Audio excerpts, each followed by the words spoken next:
On s'est déjà demandé comment sont fabriqués les tests qui, au fond, définissent la citoyenneté. Eh bien, aujourd'hui, on va plonger dans un document officiel assez fascinant. C'est le véritable plan de construction, le mode d'emploi pour les exercices d'entraînement à l'examen civique français. C'est un regard assez rare sur les rouages de l'État. Alors, ce qui est intéressant, c'est que le document n'utilise pas le mot tâche ou projet. Non, il parle d'une mission. Et ce n'est pas anodin. Ce choix de mots donne tout de suite un poids, une certaine solennité à l'exercice. Alors, quelle est la feuille de route exacte pour cette fameuse mission? Allons voir ça de plus près. Bon, comme dans n'importe quelle construction, il faut d'abord bien connaître les plans et les contraintes. Et ici, on va voir que le plan est incroyablement précis. La toute première règle, la plus importante, elle concerne la structure même de chaque exercice. Ce qui est affiché là, ce n'est pas du tout une suggestion, c'est un mandat. Chaque exercice, mais alors sans aucune exception, doit suivre ces 7 étapes à la lettre. L'espace pour l'interprétation ou pour la créativité est, disons-le, réduit à 0. C'est un cadre qui est rigide et surtout non négociable. Et cette rigidité, elle s'applique aussi au contenu. Les thèmes autorisés, c'est une liste fermée. C'est le miroir parfait de ce qui sera demandé le jour de l'examen.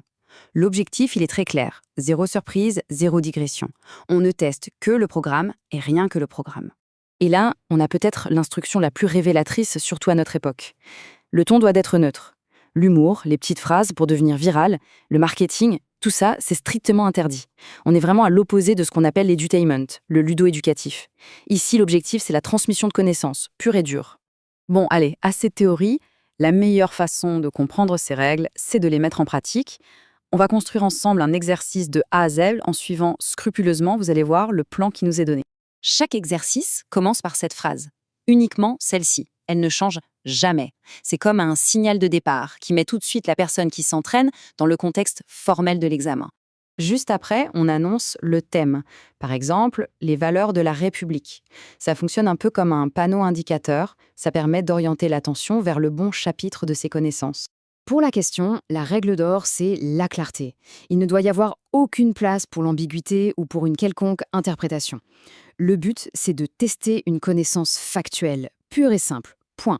Et voilà le format à choix multiples, lui aussi immuable. 3 options, A, B et C. Une seule est correcte, bien sûr. Les 2 autres, qu'on appelle des distracteurs, doivent avoir l'air plausibles, mais être fausses. C'est d'ailleurs tout l'art de concevoir un bon QCM. La question est posée. On passe maintenant à la phase du résultat. Et elle se déroule en 3 temps. D'abord la réflexion, puis la révélation, et enfin l'explication. Maintenant, il y a une pause obligatoire pour la réflexion. C'est une simulation du temps de l'examen. Le compte à rebours est lancé. 3, 2. Chaque seconde compte, exactement comme si on était dans les conditions réelles de l'épreuve. 1. Et maintenant, place à la correction. La révélation de la réponse, elle est à l'image de tout le reste. Sobre, direct. Pas de roulement de tambour, pas de suspense inutile. On annonce simplement la lettre et c'est tout. Et l'étape finale, elle est cruciale. C'est une explication simple, factuelle, pédagogique.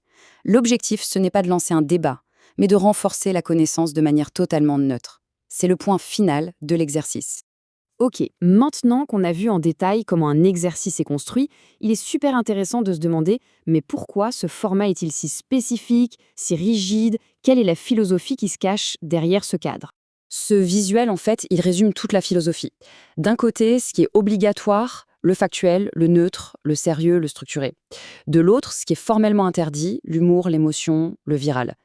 C'est vraiment la transmission de connaissances dans sa forme la plus pure, dépouillée de tout artifice.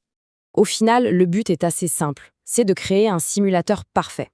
Chaque exercice est une répétition qui est conçue pour conditionner le candidat au format, au type de questions et même à la pression du temps. L'objectif ultime, c'est d'éliminer toute surprise le jour J pour maximiser les chances de succès. Finalement, ce guide est bien plus qu'un simple manuel technique. C'est une vraie fenêtre sur la manière dont l'État conçoit l'enseignement de la citoyenneté. Et ça nous laisse avec une question de fond à méditer. Est-ce qu'un format aussi rigide est vraiment le moyen le plus efficace d'enseigner des valeurs ou simplement de faire mémoriser des faits?